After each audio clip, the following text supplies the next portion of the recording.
If you ever get the chance to wander around York, you may be struck by the beautiful buildings and its very old historic cathedral. York was originally founded as a Roman military settlement in 71 AD.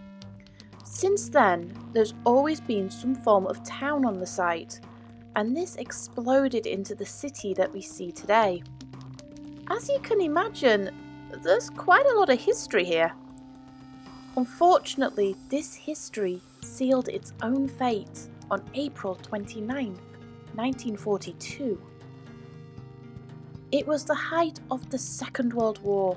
The Blitz had just come to an end in the preceding year. The Germans' bombing campaign appeared to ebb as it concentrated its efforts on the invasion of the Soviet Union. It reminded the UK of its presence, however, by bombing coastal towns. But these were normally hit and run, and by the time the RAF had scrambled, they were already gone. By the end of 1941, bombing raids appeared to have petered out on both sides.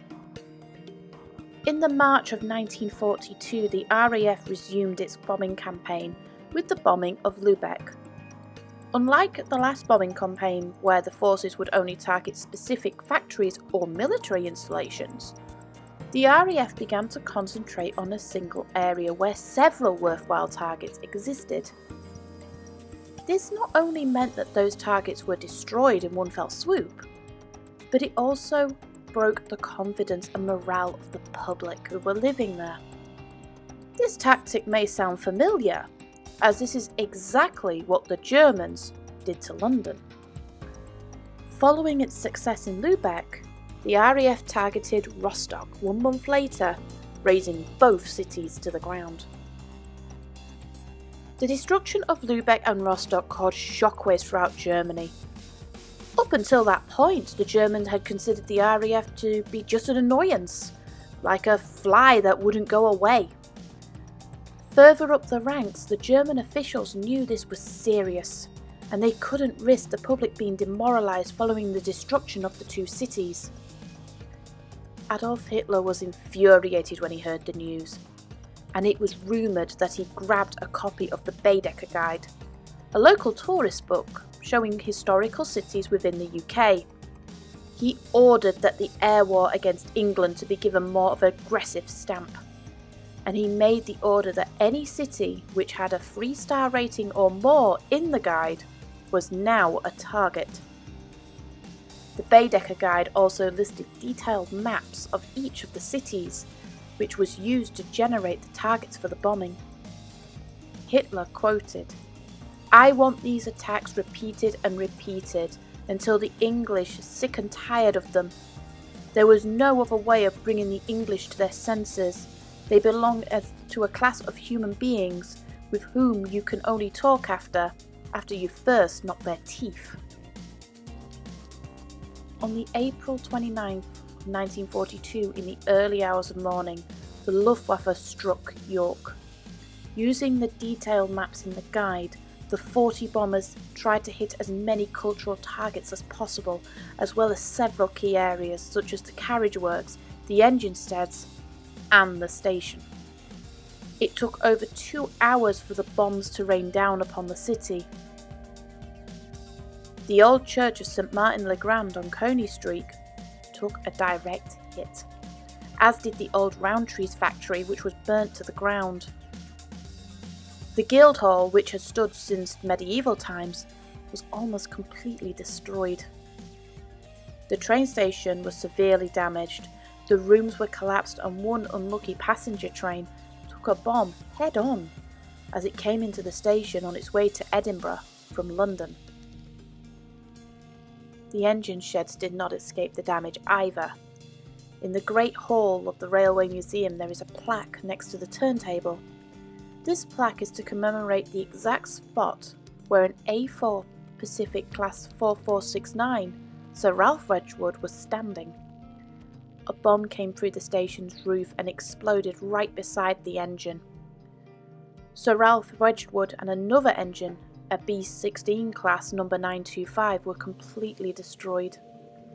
The only things salvageable on Wedgwood were its tender chime whistle, which were used on later locomotives, and its nameplates, which now reside in a private collection. All in all, in the space of 2.5 hours, more than 90 people died sheltering from the bombs. Nearly 10,000 properties were damaged, including many public buildings. Amazingly, the cathedral came out practically unscathed, and of the 5 cities that were primarily chosen for these raids, all the cathedrals were standing. There are several stories of heroism during these bombing raids. One does particularly stand out was a gentleman called William Milner.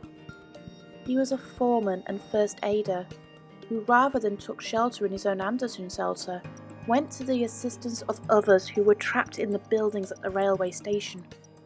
Tragically, William never made it through the night and was found the next day still holding his first aid bag. For his bravery, he was posthumously awarded the King's Commendation for Gallantry, and if you go into York Station, there is a plaque dedicated to him in his memory. Yves Maha, a free French pilot, was also another hero of the York bombing raids. He had escaped to England following his country's occupation from the Germans and joined RAF Squadron number 253. He saw York burning from his base, so he flew off alone in his Hurricane to try and defend York from the Germans.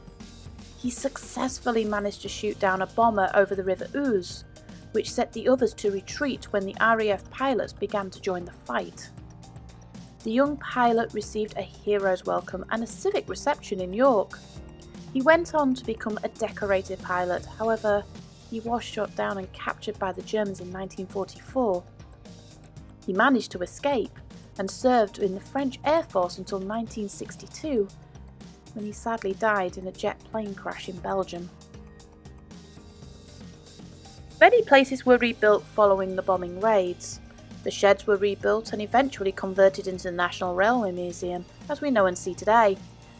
The station was restored back to its former glory, and the only major scars from that particular night are from the partially destroyed church on Coney Street, which was left in its destroyed state as a permanent memorial of that terrible night.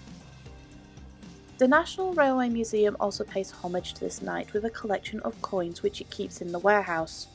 The coins of pennies and sixpences were found in the destroyed station, and because of the heat were welded and forced together. It was a terrible reminder of the destruction.